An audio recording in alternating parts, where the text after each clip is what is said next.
चलिए इस वीडियो में हम ये प्रूफ करते हैं कि अगर मेरे पास दो रैशनल नंबर हैं, मान लीजिए एक रैशनल नंबर है मेरे पास, कुछ यहाँ पे मान लीजिए है R1 पहला रैशनल नंबर, और एक दूसरा रैशनल नंबर है मान लीजिए R2, और R2 R1 से अगर बड़ा है तो इन दोनों के बीच में कम से कम एक इरैशनल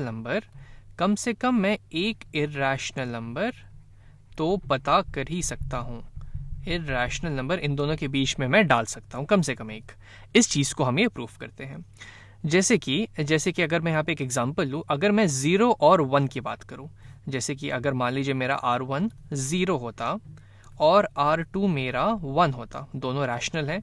अगर इन दोनों के बीच में मैं एक इरैशनल नंबर पूछूँ कि एक इरैशनल नंबर बताइए जो इन दोनों के बीच होगा, तब मैं सिंपली बोल सकता हूँ, अगर मैं ले लूँ 1/√2, जो कि एक्चुअली में क्या है, अगर मैं ऊपर और नीचे √2 से मल्टीप्लाई कर दूं तो ये हो जाएगा √2/√2 टाइम्स √2 यानी कि 2, जिसकी वैल्यू कुछ होगी हमारी 0.700710678118, और ये आगे ये पैटर्न कभी रिपीट नहीं होगा और ये कभी खत्म नहीं होगा। तो ये एक रैशनल नंबर है जो कि 0 और 1 के बीच में लाई कर रहा है। इसको मैं लिख देता हूं यहाँ पे 1/√2। लेकिन ये तो बहुत एक स्पेसिफिक एग्जाम्पल हो गया। अब हमें इस चीज को जनरलाइज करना है कि क्या अगर हमारे पास कोई भी दो रैशनल नंबर हो, जैसे कि यहाँ पे है R2 और R1, तो क्या उसके बीच हमेशा कम से कम एक इरैशनल नंबर हम घुसा सकते हैं? चलिए देखते हैं। तो एक काम करते हैं, हम यहाँ पे दोनों साइड इन दोनों के डिफरेंस यानी कि R2 माइनस R1, और चूंकि R2 R1 से बड़ा है इसलिए ये 0 से तो बड़ा ही होगा, तो इस चीज से हम दोनों साइड मल्टीप्लाई करते हैं।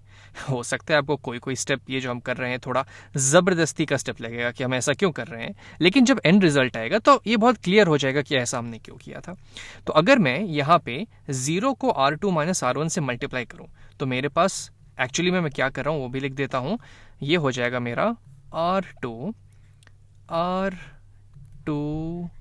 माइनस R1, इस चीज़ को मैंने मल्टीप्लाई कर दिया इधर 0 के साथ। फिर है हमारे पास इनइक्वालिटी और इधर है बीच में 1/√2। अब इधर भी मैं मल्टीप्लाई कर दूंगा R2 माइनस R1 से, मतलब मैं तीनों को R2 माइनस R1 से, सॉरी मैं सेम कलर यूज़ कर लेता हूँ, R2 माइनस R1 से मल्टीप्लाई कर देता हूँ। तो ये इधर ये हो गया, और फिर इधर इनइक्वालिटी आ गई, और यहाँ पे है 1 टाइम्स R2 माइनस R1, यानी कि सिंपली R2 माइनस R1 ही हो जाएगा। R2 माइनस R1 ये हमें यहाँ पे मिल गया। अब 0 टाइम्स R2 माइनस R1 ये क्या होगा, 0 ही होगा। तो इस चीज़ को मैं पूरा हटा के यहाँ पे सिर्फ एक 0 डाल देता हूँ, क्योंकि 0 टाइम्स कुछ भी ले तो 0 ही होता है। अब ये रिजल्ट हमें यहाँ पे मिल गया।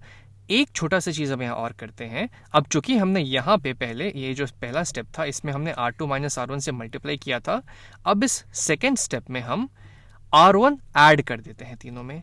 एडिंग R1 हम ऐड कर देते हैं तीनों में, यहाँ भी और यहाँ भी। तो देखते हैं हमें क्या मिलता है।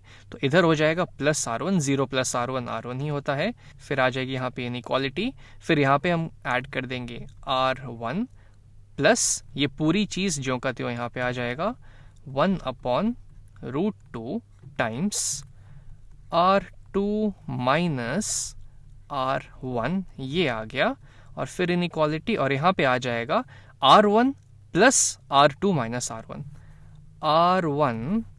R1 plus of R2 minus R1। और एक्चुअली में देखा जाए तो इसकी वैल्यू क्या होगी, R1 plus R2 minus R1, तो पॉजिटिव R1 और नेगेटिव R1 आपस में कैंसिल हो जाएंगे, ये और ये कैंसिल, तो फाइनली मेरे पास सिर्फ R2 बच जाएगा यहाँ पे। तो चलिए बाकी चीज़ यहाँ से हटा देते हैं, सिर्फ यहाँ पे मेरे पास बच जाएगा R2। अब यहाँ पे ये हमें एक बहुत इंपॉर्टेंट रिजल्ट मिल गया यहाँ पे कि R1 और R2 के बीच में यहाँ पे है मेरा R1, यहाँ पे है R2, और इसके बीच में हमने एक इरैशनल नंबर पता कर दिया। Irrational number. अगर आपको ये लग रहा है कि इरेशनल कैसे हो गया, तो ये R2 माइनस R1 दो रैशनल नंबर्स का डिफरेंस था, यानी कि ये भी एक रैशनल नंबर होगा। इसको जब हमने 1/√2 से मल्टीप्लाई किया, जो कि एक इरेशनल नंबर है, तो ये पूरी क्वांटिटी यहाँ पे इरेशनल बन गई, क्योंकि रैशनल और इरेशनल का प्रोडक्ट हमेशा इरेशनल होता है। और उस इरेशनल नंबर में जब हमने एक रैशनल नंबर ऐड कर दिया, तो इरेशनल नंबर और रैशनल नंबर का जो सम है वो एक इरेशनल नंबर बन जाएगा। यानी कि हमने ये प्रूफ कर दिया कि कोई भी दो हो, हमारे पास रैशनल नंबर हो जैसे कि R1 और R2, तो उसके बीच में कम से कम एक इरेशनल नंबर तो होगा ही। अब ये तो था इसको प्रूफ करने का तरीका, जानने का तरीका कि हाँ भाई ये जो बात है ये सही है।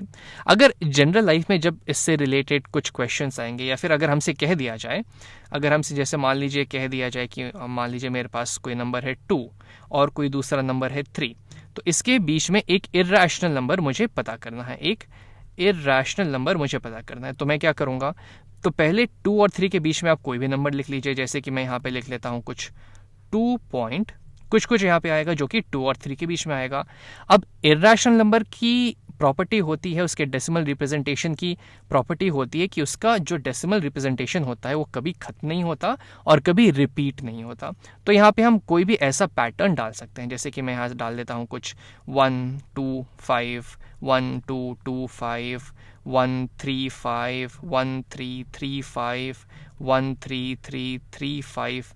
ये जो है ये पैटर्न कभी रिपीट नहीं हो रहा है, क्योंकि ये बढ़ता ही जा रहा है और कभी खत्म नहीं हो रहा है। तो ये एक इरेशनल नंबर होगा जो 2 और 3 के बीच में लाई करेगा। और ऐसे कई रैशनल नंबर हमें मिल सकते हैं, ये तो उनमें से सिर्फ एक है। तो ये पहला तरीका हुआ ये जानने का, ये चीज़ प्रूफ करने का कि इरेशनल नंबर होगा। और ये था ऐसे एग्जाम्पल्स बताने का कि अगर हमें पूछ दिया जाए डायरेक्टली कि कोई रैशनल नंबर बताओ, तब हम डायरेक्टली कोई भी रैशनल नंबर लिख सकते हैं। जैसे कि अगर मैं कोई और इरेशनल नंबर लिखना चाहूँ इनके बीच, तो मैं लिख सकता हूँ कुछ 2.918 9118 91118 9111118। ये पैटर्न कुछ है नहीं, क्योंकि 918 है, यहाँ पे सिर्फ एक 1 है, यहाँ पे 2 1 है, यहाँ पे 3 1 है, तो रिपीटेशन तो कुछ हो नहीं रहा है और ये कभी एंड नहीं कर रहा। तो ये भी एक इरेशनल नंबर होगा जो कि 2 और 3 के बीच में लाई करेगा।